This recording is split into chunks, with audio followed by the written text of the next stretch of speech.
দেখো এখন 42, 26-এ যদি আবার টিএমপি সরকার আছে 70, আবার 31-এ হবে 100, তখন কিন্তু মুখ্যমন্ত্রী মুসলিম সম্প্রদায় থেকেই হবে, বাংলা থেকে।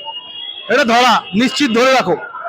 26-এই এনাদেরকে শেষ করতে হবে এবং এই যে ঐক্যবদ্ধভাবে ভোট দেওয়া এক জায়গাতে, এটাকে প্রমাণ করে দেয় যে বাংলাও আগামী দিনে বাংলাদেশ হতে চলেছে, এটা প্রমাণ করে।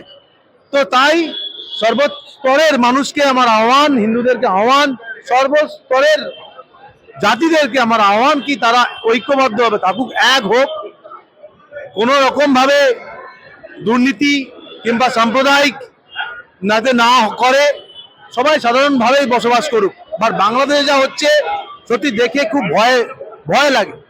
ওখানে লিটন দাস যে বাংলাদেশের ক্রিকেটার, তার বাড়িতে সরস্বতী পুজো করে, সোশ্যাল মিডিয়াতে পোস্ট করে, সেইগুলো তার বাড়িতে আগুন ধরে দেওয়া হয়।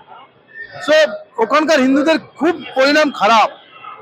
এবং মুখ্যমন্ত্রী 21শে জুলাই বলেছিল যে ওখানকার যারা বাংলাদেশি হিন্দুরা যারা খুব কষ্টের মধ্যে আছে, তারা বাংলায় আসতে চাইলে তারা আসতে পারে। তাই বাংলার মুখ্যমন্ত্রীকে আমার অনুরোধ, একটা বিধানসভাতে বিল নিয়ে আসুক, বাংলাদেশের নির্যাতিতদের যারা নির্যাতন হচ্ছে তাদেরকে বাংলাতে বসবাস করার জন্য আহ্বান ডাক দিক, এই একটা বিল আনুক। এই প্রস্তাবন আমরা সবাই বিনা এতে সাইন করবো, ভোট দেবো।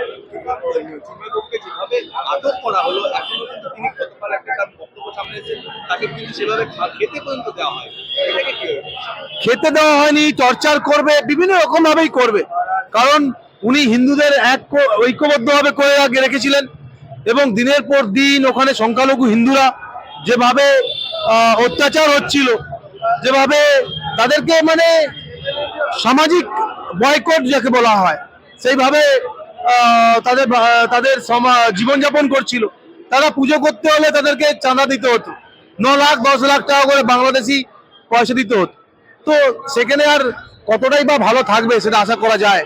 বাট আমি বলবো যে এই এই এই নির্মম ঘটনাকে আমি ধিক্কার জানাই এবং ইউনিস এই সরকারকে ধিক্কার জানাই। তাই পুরো বিশ্বের হিন্দুকে এক হতে বলছি। এই যে নোংরা একটা তারা কাজ করেছে, চিন্ময় মহাপ্রভুকে যে আটক করে, এটা তাদের তাড়াতাড়ি তাকে মুক্তি দেওয়া হোক।